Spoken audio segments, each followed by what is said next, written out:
retro games fans, this is Andy C from Pieces of 8-Bit. Welcome to this week's video, and it is road trip time. It's been a little while since we've done a road trip, for one reason or another.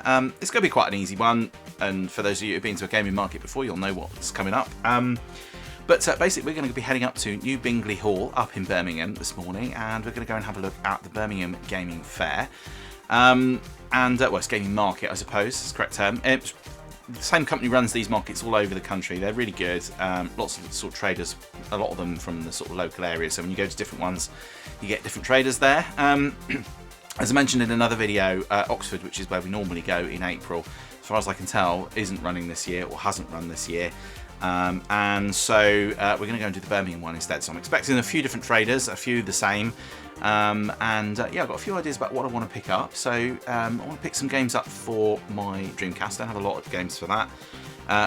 Bought an Atari Lynx probably about 6 months ago, 5 or 6 months ago. Don't have a lot of stuff for that at all, about 4 or 5 games for that. So really small collection of games on there. So I want to get a few games for that. Couple of consoles that I'm interested in, although I can't imagine that I'll get one this morning. But yeah, there's a few consoles that aren't not in my collection that I'm quite interested in, which I might have a look at, but yeah, we'll see. The ones I want now tend to be quite pricey, so we'll have a look.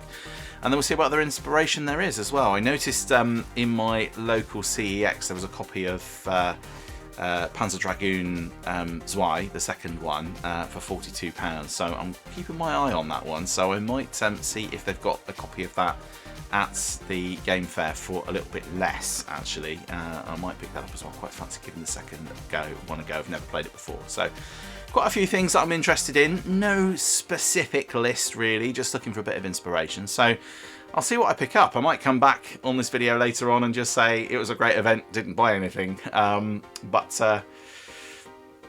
we shall see. So let's get out on the road and get ourselves up to Birmingham and up to the Birmingham Gaming Market. And I'll see you there. See you in a mo.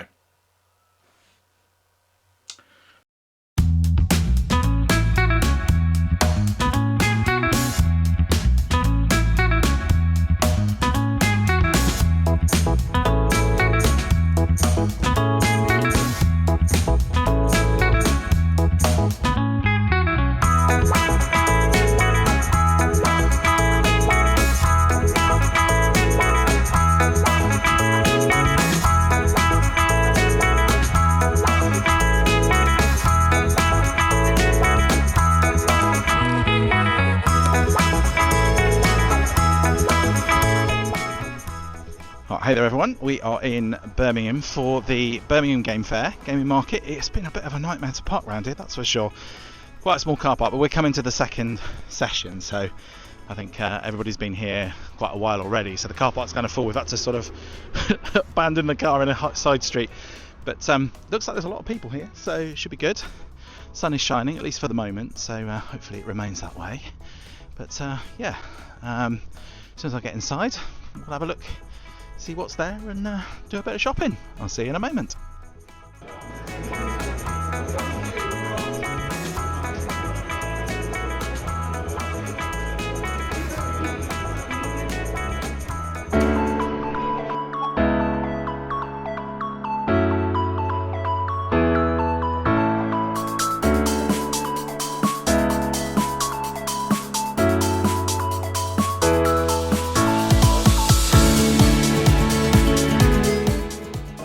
Right, we're in. This place is massive. It's about twice the size of the Oxford one, actually. I'll give you a look round in a minute. So we'll have a bit of a scan round, show you what's here, and then I'm going to go do some shopping, and then I'll tell you what I got. So yeah, it's huge. I don't even know where to start. Right, let's have a look. Let's go down this way.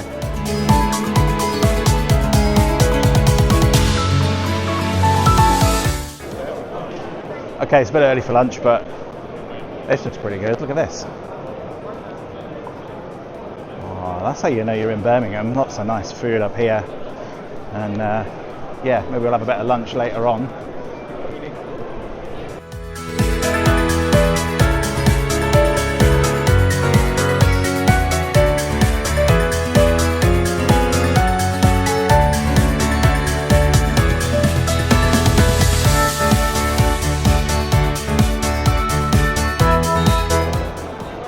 back with the new modern screen devices. I really like this guy. Yeah, he's got some absolutely amazing stuff on here. Keep seeing it. They were at Oxford last time as well.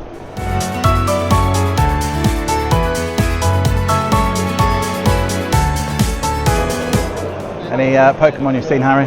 Not yet, but there's a lot. Yeah. Not more than Oxford, although it's like twice the size. It is double the size, yeah. Let's carry on looking round.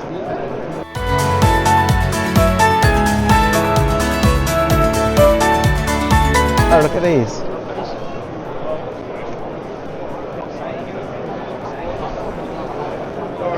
They're so cool. You don't mind me just... That's all right. These are amazing. Thank you.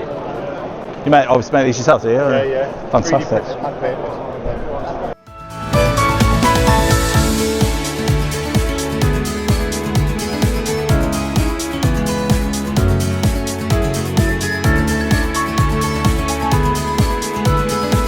You need one of these. You need one of these? Yeah. One of these. Which would you get? I don't know. My favourite is Sylvia.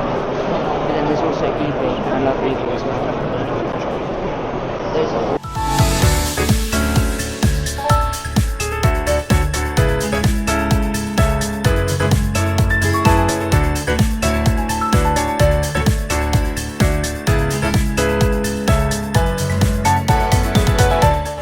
Right then, that is it. That is the Birmingham Gaming Market done. It's been quite a productive time. We've spent a couple of hours here actually, which is unusual. I don't normally spend that long. I have to brave it outside. It's absolutely chucking it down. Bought a few things. A couple of impulse buys. One which I'm very excited about, which I'll tell you all about when I get back home. A few games, but it's thinned down quite a bit now, so probably quite a good time to come. I'm just going to show you.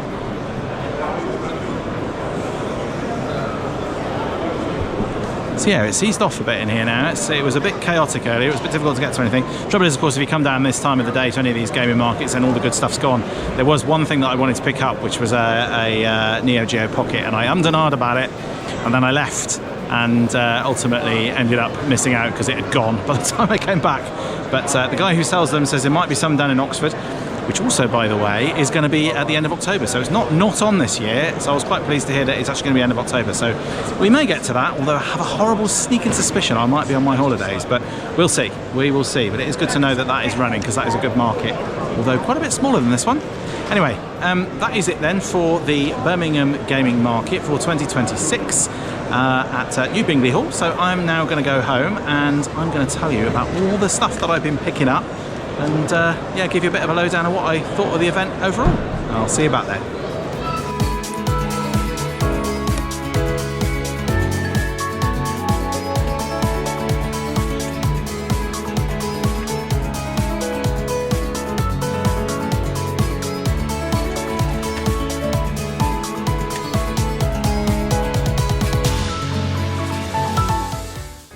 I'm back. What a day, what a busy day, what an expensive day.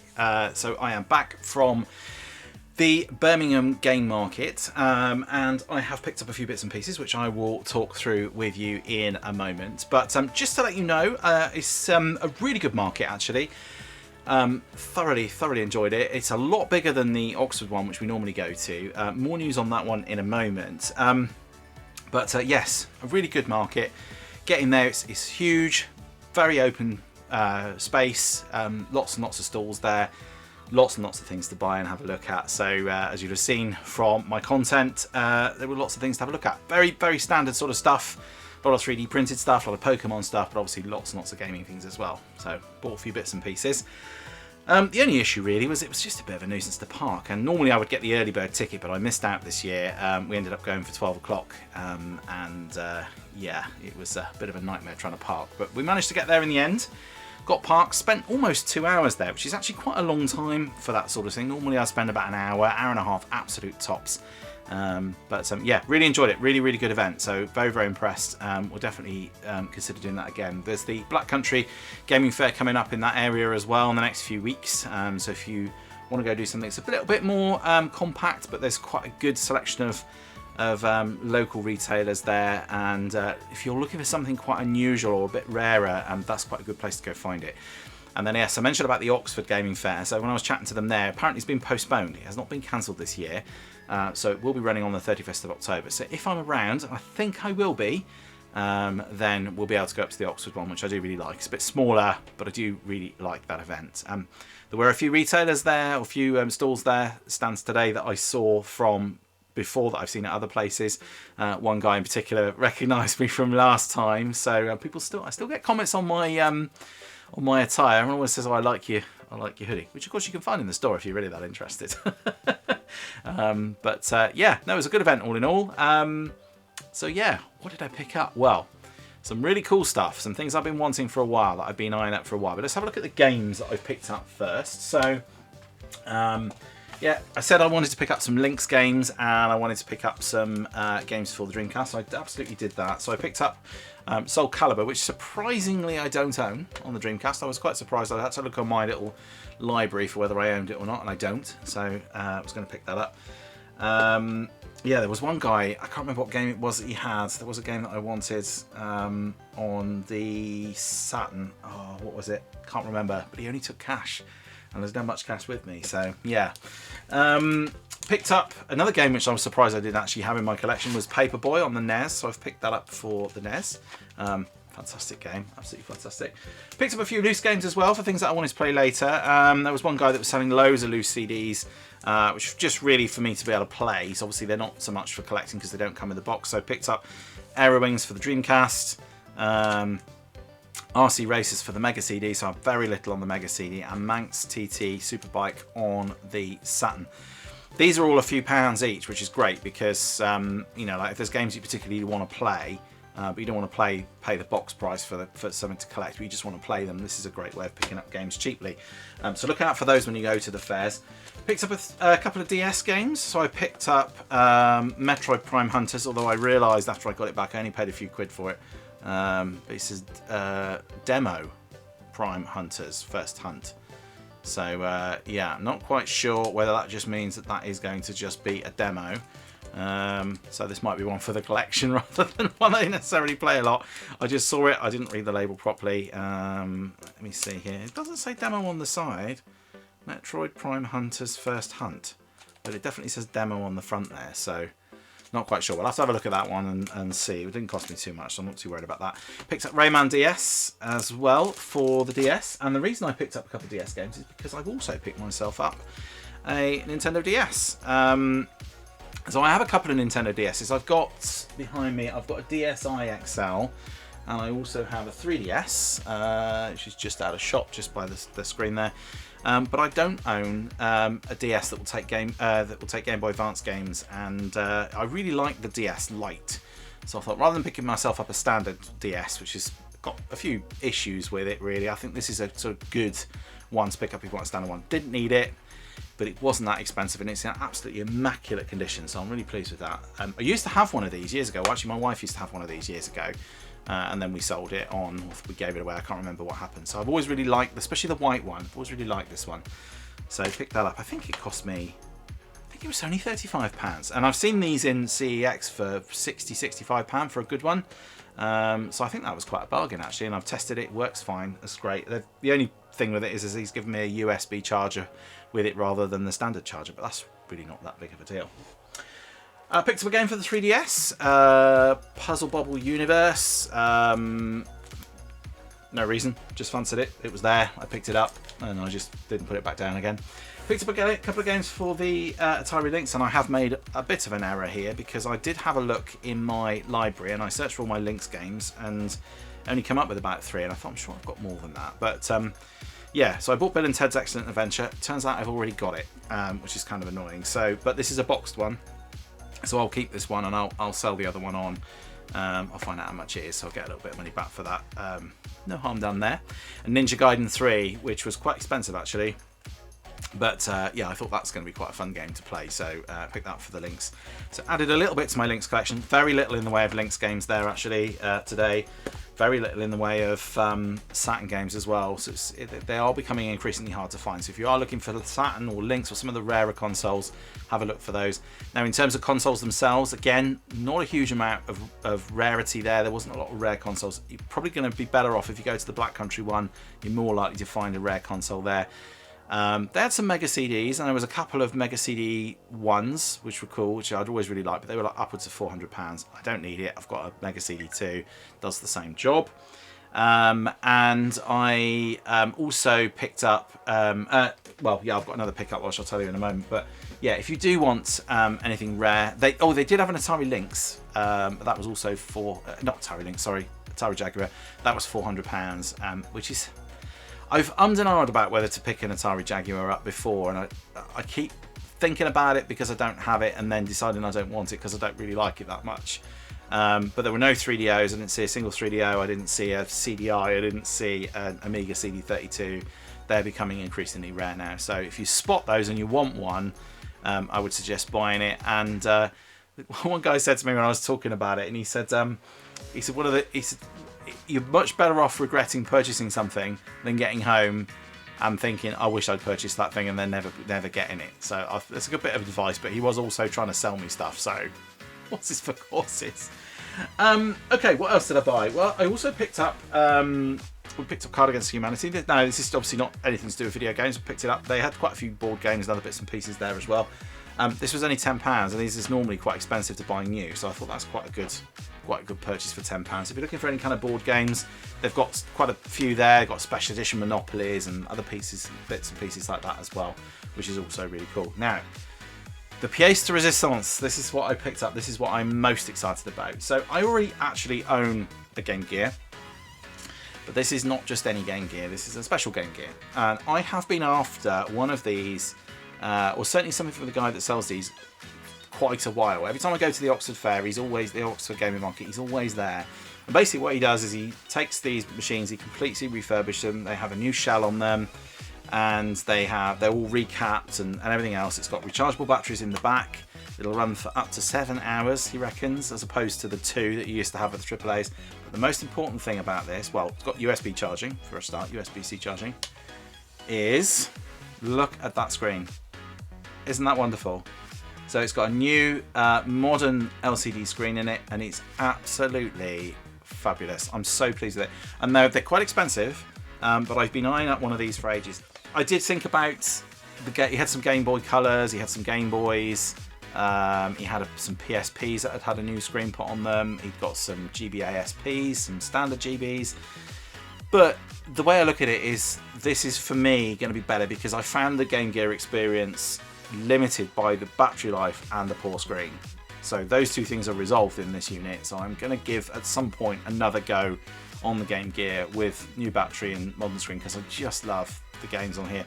And of course, if you want to play Game Boy games on a backlit screen, then you can play them on your Game Boy SP if you've got GBA SP if you've got one, because that already has a backlit screen. So it's not going to be as good as the modern screen replacements that he was putting in, but it will still be backlit. You can still play it practically anywhere. So that does unlock Game Boy games, Game Boy Color games, and obviously you can play Game Boy Advance games on there on a colour screen on the Game Boy SP. So I thought maybe I won't get any Game Boy tech this time. I've already got 3 Game Boys as it is. I've got a Pocket, a Colour, and a Standard. And obviously now I've got a DS as well, which will also play the GBA games on it. So I just thought, I won't buy any more Nintendo, but I will get the Game Gear because I have been looking at that for a while. So I'm really pleased with this. It's got a lovely sort of slightly opaque shell to it.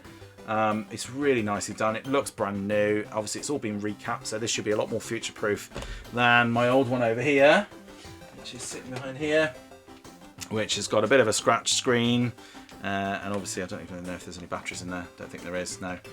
Yeah, this is definitely looking, the two, you probably can't see it on the camera, but the two compared, this looks like an old machine, this looks like a new machine.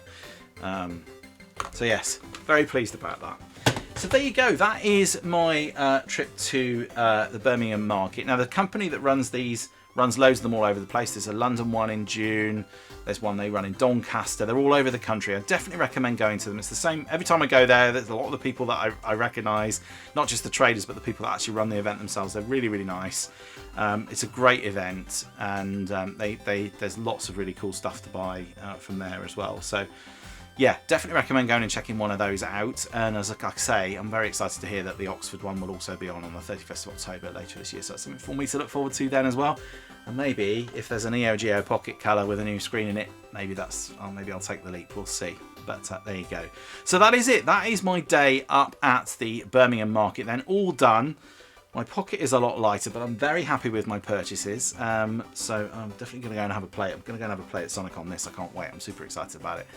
Yeah, that is it. So yeah, coming up on the channel then. So next week we are back into the month with, and if you didn't catch my last video in the middle of the week, because it was an odd one, it was about, you know, living with a VCR, go check that out. This is going to be my month with, I'm going to talk about this little thing up here, just in case any of you are wondering what it is. This is an Amiga 500 Plus, and it is a very important machine for lots and lots of reasons. So we're going to be covering all of that, a little bit about Commodore and Amiga and the history. But some of the games on here are some of my absolute favourite games of all time, and some of the games that I spent the most time on, and so I absolutely love this unit. I will have the Amiga 500 Mini set up in the living room, so I can play on that one, and I'll have the this Amiga, the big one, sitting here somewhere, taking up loads of office space, just as I'm about to start a new job. So that's going to be taking up half my desk, but it's fine. It'll fine. I'll probably just get it out when I need to. It'll be a distraction anyway, so I'll have to be going away and coming back out a few times. There's lots of equipment that goes with it. And then yes, obviously the bit between is coming up will also be related to the Amiga, most likely throughout June, and we will also be doing another racing challenge. And it has been 2 years since Retro Red Steve started the challenge, and so we're doing Rage Racer again, which is a game I don't actually own, so I'm going to need to go and find it. I looked everywhere at the gaming market for it today, the gaming fair, and I could not find it, so I'm going to have to go and find it on eBay or something like that. Yeah, that was the first one that he did 2 years ago, so get involved. It's great fun, and it's a great game as well. So that's Rage Racer. Absolutely get stuck in with that, and we will be getting stuck in with that here on the channel with my son Ollie very, very shortly. I say very, very shortly, probably on the day that it's due, like we always do, but we will get to it and have a go with that as well. And it's 10-9 to Ollie at the moment, so I really need to dust off my Rage Racer shoes and play the game again and try and actually get a decent time. So there you go, that is it then. Hope you enjoyed that, and definitely go check out some of these markets that run if you're if you're just starting your collection, or you're into your collecting or whatever, and you're not sure where to pick stuff up from. These markets are a great place to get started. Just be prepared to spend some money, and yeah, that's probably it then. So if you enjoy this, enjoy the channel, obviously please do hit that like and subscribe button. Thank you so much for your support up to this point. Which just leaves me to say now, please do all take care of yourselves, and I will see you in the next one. Until then, bye for now.